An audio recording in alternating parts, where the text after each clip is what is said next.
It is New Year, and the New Year's, they bring about so much excitement, don't they? So much opportunity, and yet there's challenges looming on the horizon as well, aren't there? But in those challenges at the New Year, we see opportunity. We see potential of what is to come and what we can accomplish. I don't know where you are at the end of 2022. Personally, 2022 was one of the harder years of my life. It was challenging. Some of those challenges we've shared together, right? Not all of them. Some of them we've shared together. They're challenging. Where do we go for 2023? Where do I go in 2023? Wouldn't it be awesome if we all had an inside man? You know what that inside man is? You know, our government, CIA, this is the whole concept of the CIA, right? It's to have an inside man. To have someone on the other side who's able to feed us information and to tell us what we need to do. I mean, we don't want to talk about what we spend on that, so we don't even know, right? That's another part of the CIA. We don't have any idea about these things, how much they cost. But imagine if you had an inside man. If you were able to get information that could help you make the right decisions. Cool? Exciting? Yeah. Yeah. Now what about this? What if we had an inside man and we didn't take their advice? I've done a handful of negotiations in my life that, occasionally someone knows an individual or a company that I'm negotiating with will give you some good advice, right? Say, hey, here's what the other side's thinking. Have you ever been known to ignore good insider information? I'm not talking about the stock market. If you get insider information in the stock market, it's illegal to act on that. I'm talking about the other kind, right? And ignore it. Wouldn't that be sad? It is one of my pledges. It's one of my desires. In fact, it's my prayer in 2023 to pay more attention to my inside man.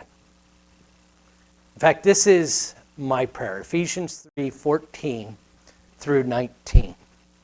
And I plan on praying this on a regular basis. I've prayed it many times before this morning. For this reason, this is Paul praying for the church at Corinth. For this reason, I bow my knees before the Father, from whom every family in heaven and on earth is named, that according to the riches of his glory, according to the riches of God's glory, he may grant to you, the church at Ephesus, you and me, to be strengthened with power through his Spirit in your inner being, so that Christ may dwell in your hearts through faith, that you, being rooted and grounded in love, may have strength to comprehend with all the saints what is the breadth, the length, the height, and depth, to know the love of Christ that surpasses knowledge, that you may be filled with all the fullness of God. It's my prayer. It's my prayer. My repetitive prayer this year is going to be that I would be strengthened through God's Spirit in my inner man. That Christ would be able to dwell in my heart through faith. And that hence I would be grounded and rooted in love. And that might give me the strength to comprehend the love of Christ that surpasses knowledge. I used to think that what Paul was saying was that we as Christians could have the strength to understand, to know the love of Christ that's unknowable. And I think that might be part of it. But as I've been praying in the last number of days, I think the more applicable part of this verse and this prayer in my life is that I would know the love of Christ that is greater than knowledge. I love increasing knowledge. Everything I read, 90% of what I listen to is about improving and learning more. But what I want more than knowledge in 2023 is to know Christ's love that far surpasses knowledge. May it be the case, as I fervently pray for me, that I would be filled with the fullness of God, that might be said of the congregation here, and of the Christians in our region, in our state, in our nation, on our continent, and in our world. They are filled with the fullness of God. By now you may be suspicious that when I'm talking about an inside man, I'm not solely talking about someone on the inside to give information, although I really am talking about that, but I'm talking as well about the inside man. You see, here's what's so amazing about these verses, about this prayer, about what God offers us as Christians, is that we do have an inside man. We have a man inside heaven giving us information, giving us what to expect, telling us how to live. But I also have an inside man in me that, quite frankly, I need to spend more time listening to.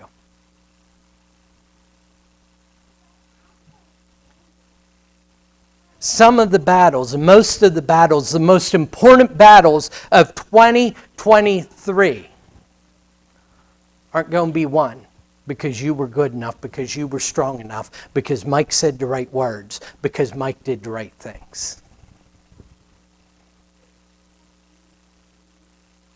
The most important battles of 2023 are going to depend on our inner man.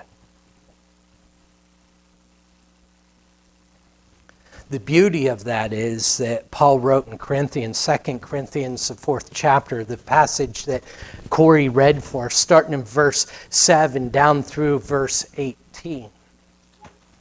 That we can all feel the affliction of this world. We understand that we are oppressed, that we are persecuted, that we struggle, and that our outer man, our outer being, you know, Anna's so excited to turn 11. There's going to come a time, Anna, enjoy it now, because there's going to come a time when you're not so excited about those birthdays. Because they are going to represent my outer shell, my jar of clay, falling apart.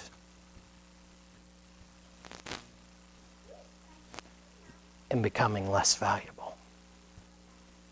But Paul says, no matter what happens to this jar of clay, our inner man, our inner woman as Christians is being strengthened day by day. And that's how battles of 2023 are going to be won. And let me tell you, there will be battles in 2023. Here's the good news. You don't have to fight them all. In fact, you shouldn't fight them all. In just a few moments, we're going to look at the battles we want to avoid in 2023. When I talk about this inner man, if you would turn your Bibles to 2 Kings, the 6th chapter, and we're going to look at verses 15 through 16. And I preach, this is one of my favorite stories, and so I've preached out of this passage a time or two before, but quite frankly, I've just never preached in this way on this reading and looked at it from this way. But in this passage, we have Elisha.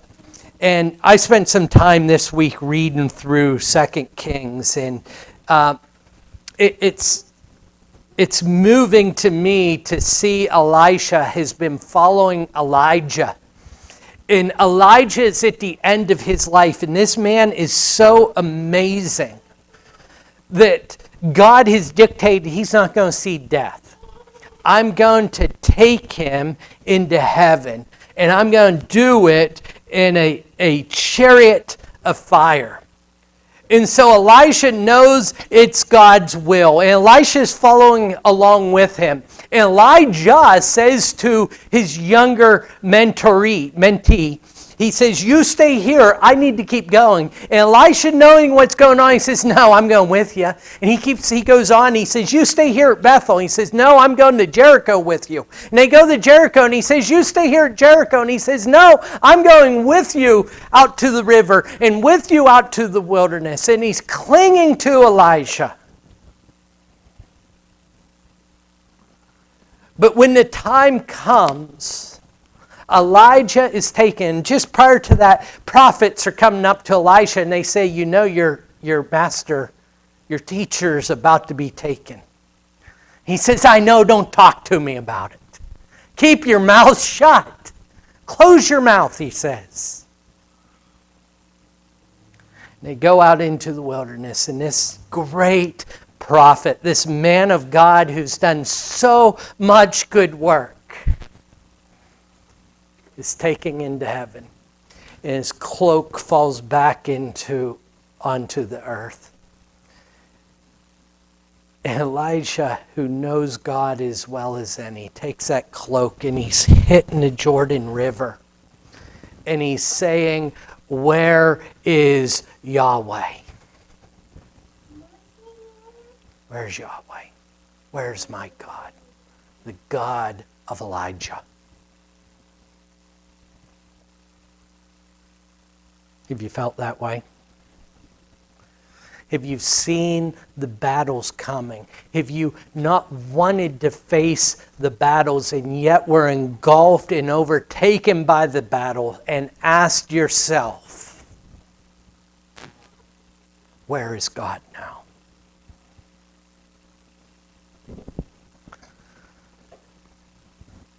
But while we can see the human struggle of Elisha showed a wisdom that does not come from this world. Elisha does not ask for comfort. Elisha does not ask for strength. Elisha does not ask for an easy life. What Elisha had asked for is, Elijah, I see the Spirit of God in you. See to it that I have a double portion.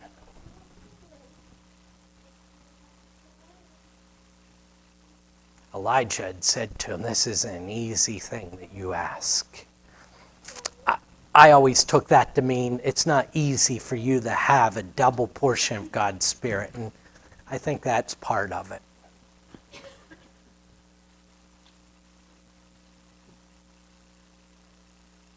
But you know, sometimes I've prayed, and I pray regular to be used by God. And yeah, that sounds all good and everything while I'm in my office sitting in a comfy room and just time with me, and I'm praying for God, saying, God, use me. It doesn't feel so comfortable when I feel used up. And I don't feel like there's anything more left to me. And yet people are still grabbing. Elijah said to Elisha, it's not an easy thing that you ask for. And one of the things that I think we need to ask ourselves at the beginning of 2023 is, am I willing to submit to the Spirit of God?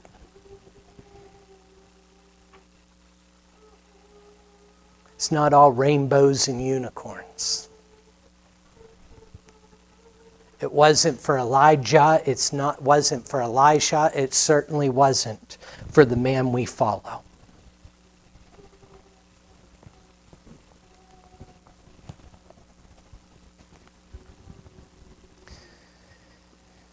All those things we ask for me, for comfort, for, things to be easy, for things to go better, for things to just happen where I don't really have to work real hard at them.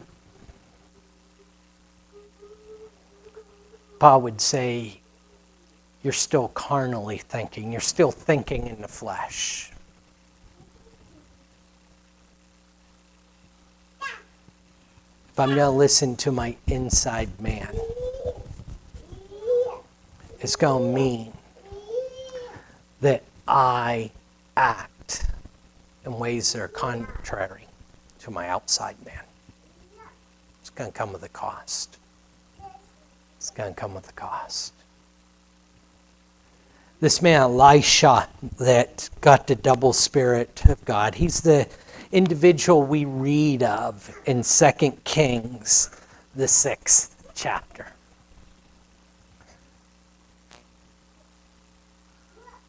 What if we could show that kind of life as Christians, right?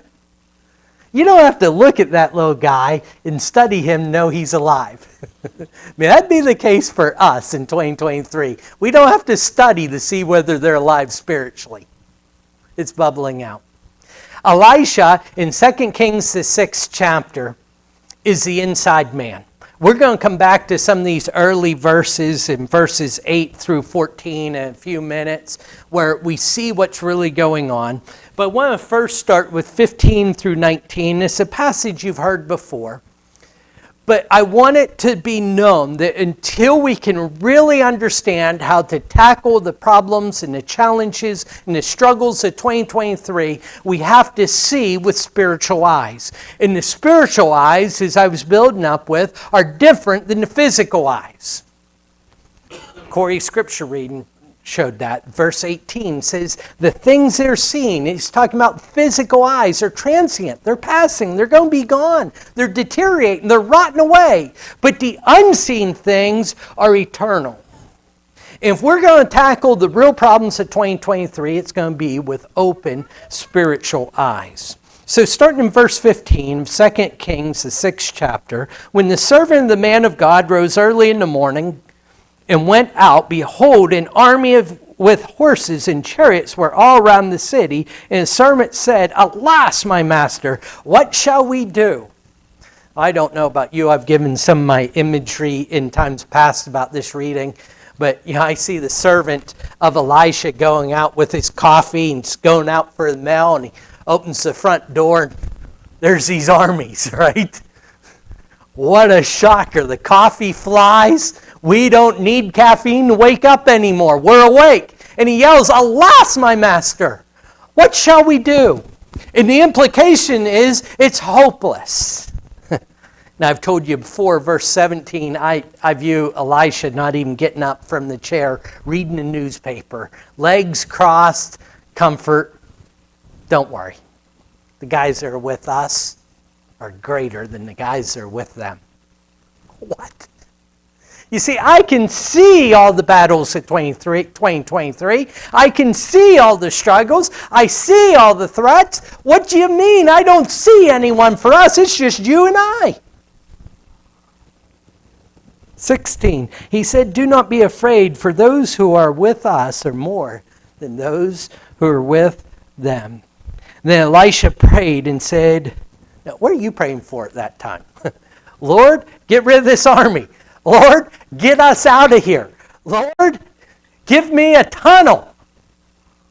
not Elisha. Lord, open the poor boy's eyes. Let him see what's really out the windows. 17. Then Elisha prayed and said, O Lord, please open his eyes that he may see. So the Lord opened the eyes of the young man, and he saw, and behold, the mountains was full of horses and chariots of fire all around Elisha. And when the Syrians came down against him, Elisha prayed to the Lord, and the Lord said, please strike this people with blindness. So he struck them with blindness in accordance with the prayer of Elisha. Through the eyes of our inner man, what do we see? You see, the servant looked out and he saw all this mighty army. He saw threat. He saw death, certain death. But with our spiritual eyes, we see the pro forces. We see the forces that are on our side. I don't want to be delusional this morning. I don't want to lie to you. I don't want you to go into 2023 thinking everything's just going to be easy and everything's just going to glide right along. It's not. But if we look with eyes of God's Spirit, we understand that greater is He who is in me than he who's in the world. Secondly, and tonight, Lord willing, we're going to get into this a bit further about how we actually fight these battles. But what the servant of Elisha sees is the big picture. You know, this is a small speck in the story. When Elisha goes out to the door in Dothan, he looks out and he sees the army. That's all he sees. That's the whole story. It's a speck in the story of God. And when his eyes were open, he was able to see there's more going on than what I ever realized. And when we look through eyes of the inner man, we're going to see that there's more going on. So the battles of 2023. It's a bad thing to ignore signs, right? To see danger and to continue on. And what if we did that in our own lives? What if we ignored all the danger signs? If you would, come back to verse 8 with me.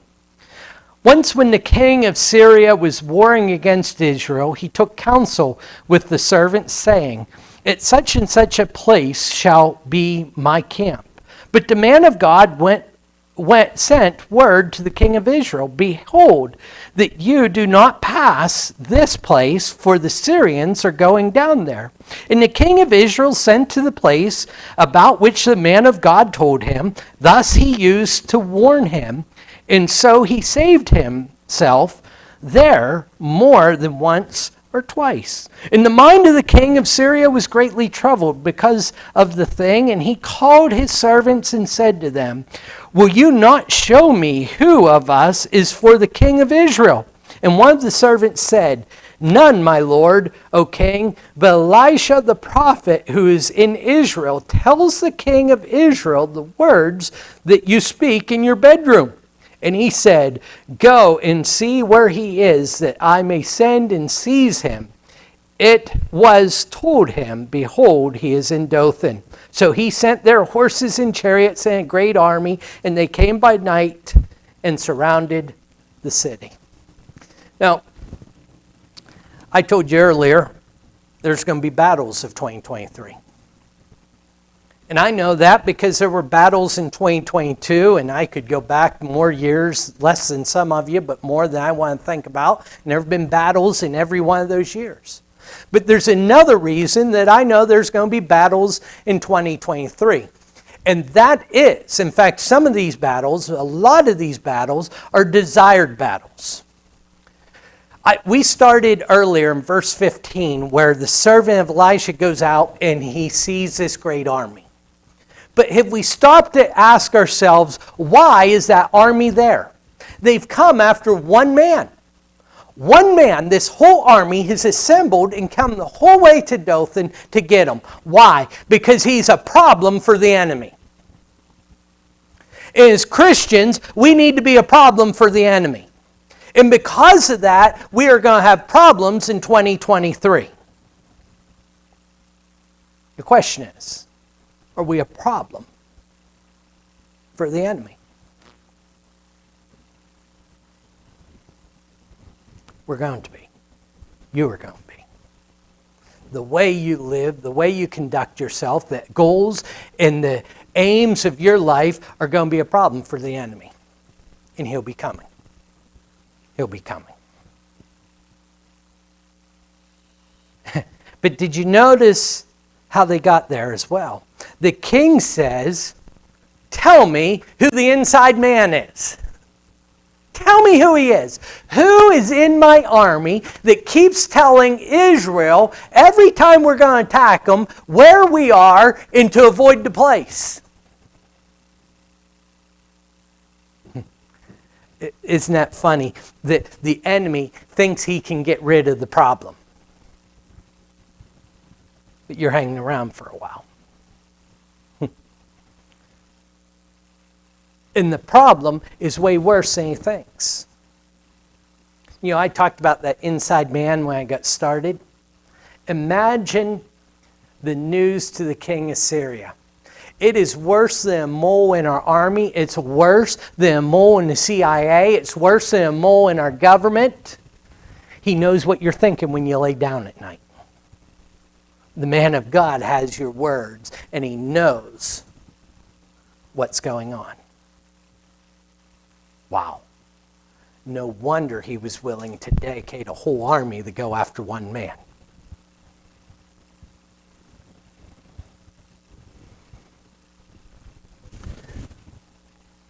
If I'm going to win battles of 2023, if you are going to win battles of 2023, we're going to have to listen to the inside man.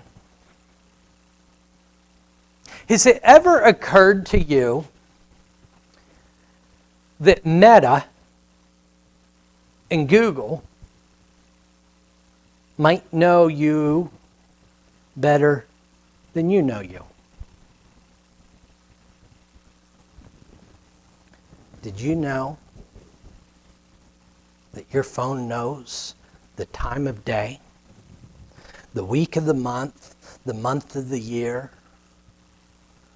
that you're most lonely? Did you know Meta knows when you're most likely to be depressed or discouraged or upset next month?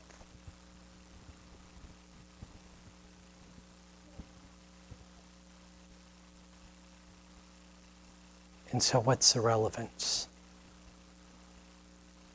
If they can gather that from looking at my outside man, is it alarming that I haven't paid attention to know my inside man?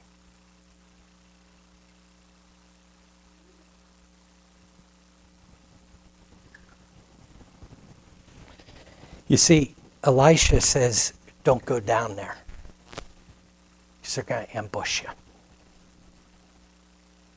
You see, some of the battles I fought in 2022, some of the battles I think you probably fought in 2022, probably even some of the battles we fought together, never should have been fought because we should have learned from 2021.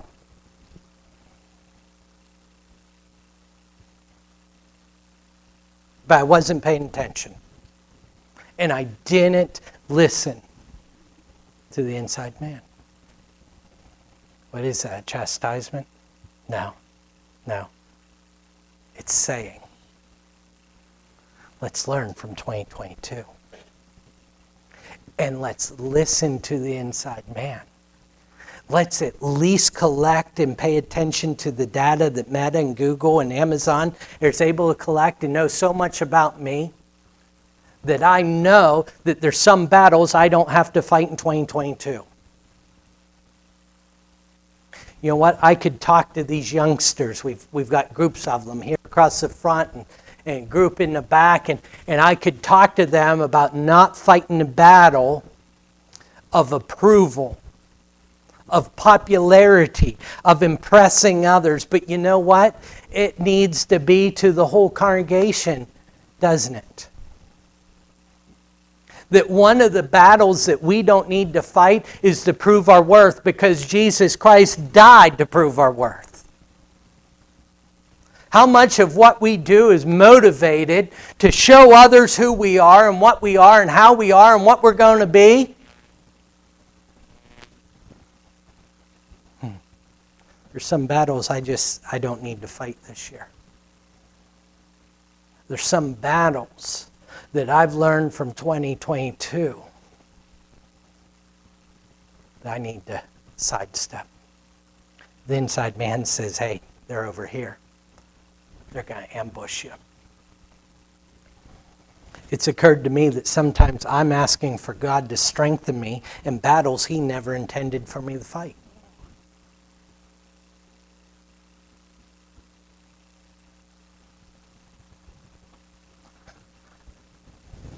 Remember those bracelets? WWJD.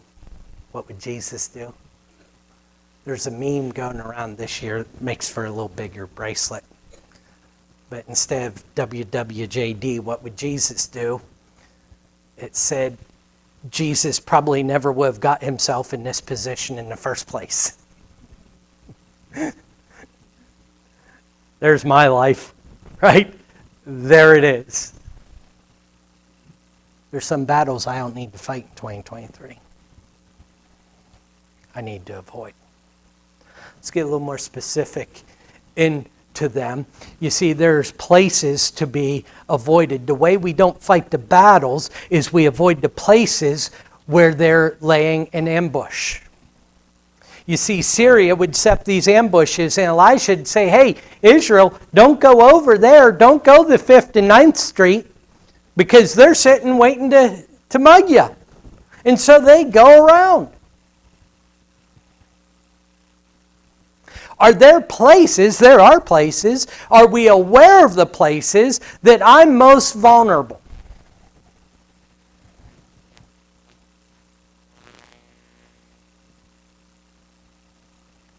Decades ago, just up the road a ways, a good friend of mine told me that the way he was winning his battle with alcoholism, he worked a night shift, and when he got off work, he found that he had to drive 10 miles out of his way to get home, because the direct route went through by Woody's. And you know what? An arrogant 18-year-old thought, what a sign of weakness. No. That is listening to the inside man. That's understanding where I'm vulnerable. That's understanding what my temptations are and avoiding them. That's listening to light. Don't go over there. You're going to be ambushed. Romans 12 and verse 2 says, be not conformed to this world, but be transformed by the renewing of your mind, that you may prove that which is good and acceptable will of God. You know, in order for us to avoid these places of vulnerability, in order for us to avoid these places of temptation where I am subject to giving in, to acting in a way I not to act, which is going to defile, which is going to hurt, which is going to harm other people, I've got to change the way I think. I've got to change the way I look at what's going on. You see, we can't get all worried about habits and actions and all these things until I understand how to look at things through the eyes of spirituality. We need to get this clock fixed soon. I just noticed that. You know what you might be saying? I don't struggle with A, B, C, or D. Maybe you need to avoid places. Maybe I need to avoid places. Not maybe. I need to avoid places of comparison.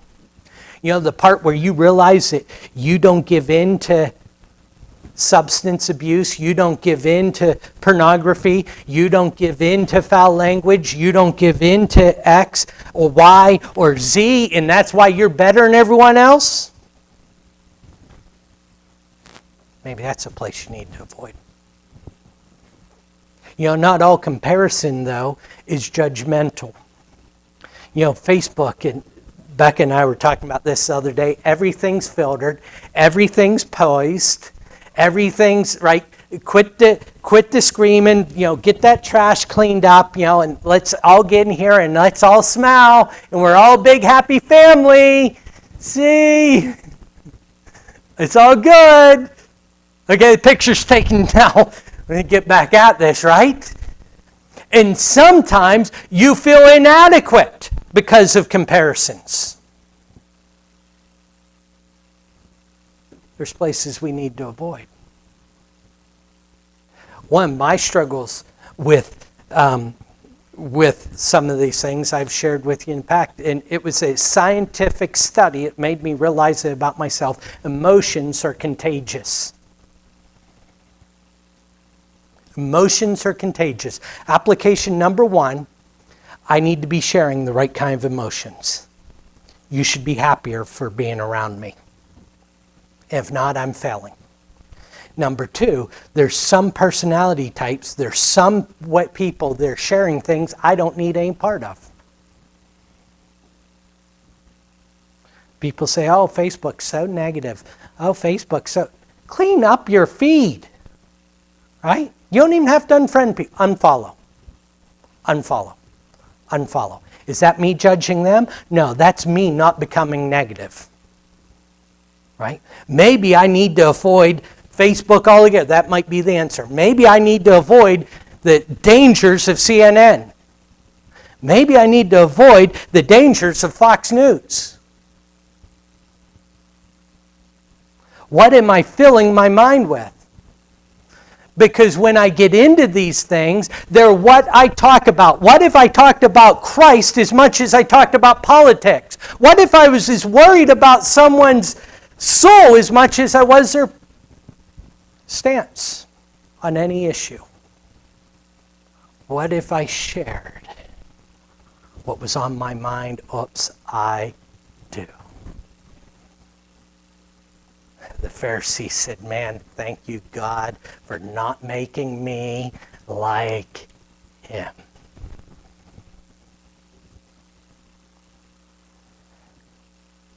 And that publican was loved by God. He says, thank you, God. Thank you for forgiving me. We need to be careful that we don't give in and go to the places that make us bitter. We need to make sure that we aren't focused on whitewashing. You know what whitewashing is? It's all those filters that I was talking about, only in a life setting. You know, it's about looking right. It's about pushing for that. It's about being, you know, in appearance, what I want other people to think I am. Jesus looked at the Pharisees and he says, you are graves. You are clean on the outside where people can see, but you're rotten as skeletons on the inside. I don't think we're going to get this problem fixed. We're not going to conquer this in 2023 until we are honest and open with one another. In order to be open and honest with one another, we've got to be willing to hear other people's thoughts. You know, there's some things you're just not allowed thinking. Certainly not in church. Right? If it's willing to be said outside the building, it should be willing to be said inside the building, and vice versa. What am I talking about? In order for us to not focus on whitewashing, we've got to be honest and open with one another. To be open and honest with one another, we've got to trust one another. We've got to be willing to be united when we don't agree. So we don't guard all these places. There's places in 2023 you need to be guarded. There are people around whom you need to be guarded and not to let them know what's going on. It shouldn't be your brothers. It shouldn't be your sisters in Christ. It shouldn't be us. It's a place I don't need to go. But I want to share this with you. There's one you can be perfectly honest with. You can tell him what your problems are because he already knows. He already knows. I'll leave you with this thought. If David had taken his sword and his shield to fight Goliath, Ali would have had his head cut off. You ever think about that? Guarantee it. Would have had his head cut off.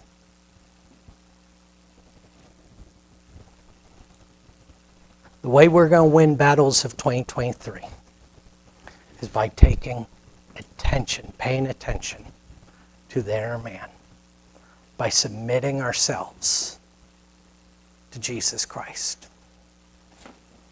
If Elisha and his servant would have went running out the bow and arrow against all those soldiers in chariots and swords and shields, they would have been decapitated in a matter of moments.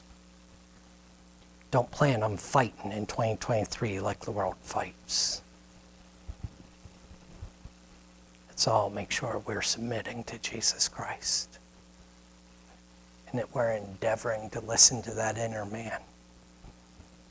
If he's not the king of your life, make that change immediately, because it's the only way we win in 2023. If we can help you make any adjustments, encourage you, help you along in your spiritual walk, I encourage you to make that known as together we stand and sing.